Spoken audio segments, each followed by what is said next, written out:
দীপ ঝাঁপিকে বলছে, আমার মনে হচ্ছে কোথাও গিয়ে আমি তোকে ঠকাচ্ছি।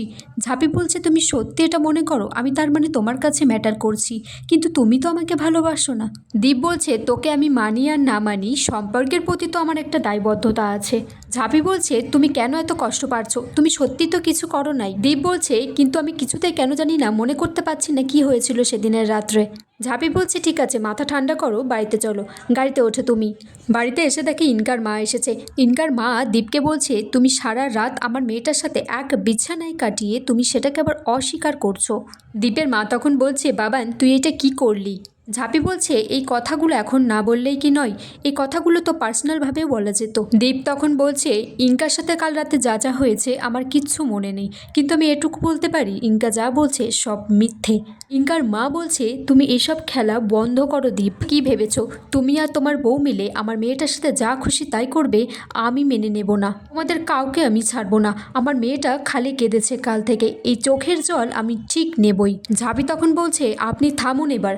আমাদের বাড়িতেই দাঁড়িয়ে আমার স্বামীকে যা খুশি তাই বলে যাবেন, আমি মুখ বুজে সহ্য করব সেটা আপনাকে কে বলেছে? ইনকার মা বলছে, তোমার নামে আমি পুলিশে কমপ্লেন করব।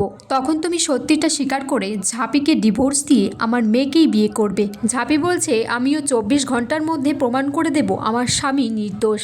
ইনকার মা সেখান থেকে চলে গেলে দীপের মা দীপকে বলছে, ঝাঁপি ইনকাকে দেখে একটু হিংসে করে, তাই তোকে বলছে যে ইনকা কিছু করেনি, কিন্তু তুই বাবান ঠিক কর, একটা মেয়ে মিথ্যে করে এত কথা কেন বলবে?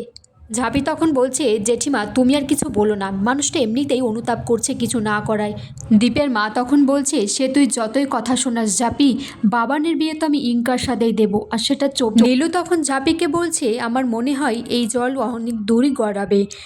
দীপ যতই বলুক ওর কিছু মনে নাই, ইনকা কিন্তু সহজে ছাড়বে না দীপকে। দীপ এদিকে মনমরা করে বসে আছে খাটের পরে। ঝাঁপি তখন বলছে, আমাকে সব কিছু তুমি না বললে আমি কিন্তু এই পাক থেকে তোমাকে বার করে আনতে পারবো না। দীপ বলছে, আমার কিচ্ছু মনে পড়ছে না ঝাঁপি। দীপ তখন বলছে যে রাস্তার মাঝখানে গাড়িটা খারাপ হয়ে যায়, তারপর আমরা পাশেই একটা হোটেলে যাই, সেখানে 2টো রুমের জন্য বলি, কিন্তু হোটেলের থেকে বলছে যে একটাই রুম খালি আছে। আমাদের বাধ্য হয়ে একটা রুমেই থাকতে হলো। দীপ বলছে, একটা বিয়ার এনেছিল, সেটা থেকে আমরা অল্প একটু খেয়েছিলাম, তারপরে আমার ঘুম ঘুম পেলো, আর কিছু আমার মনে নেই পড়ে। ঝাঁপি বলছে, এখানেই তো গন্ডগোলটা, আমাকে ওই হোটেলেই যেতে হবে। দীপ বলছে, তোকে একা যেতে হবে না, তুই দরকার পড়লে নীলুকে নিয়ে যা। ঝাঁপি তারপর সেই হোটেলে গিয়ে আগামী পর্বে দেখা যায় যে সেখানে গিয়ে সে বোতল দুটোর খোঁজ করছে, আর বলছে যে সেই বোতল দুটো নাকি ডাস্টবিনে ফেলে দিয়েছে। ঝাঁপি তারপর সেই ডাস্টবিনের কাছে যায় বোতল দুটো খোঁজার জন্য।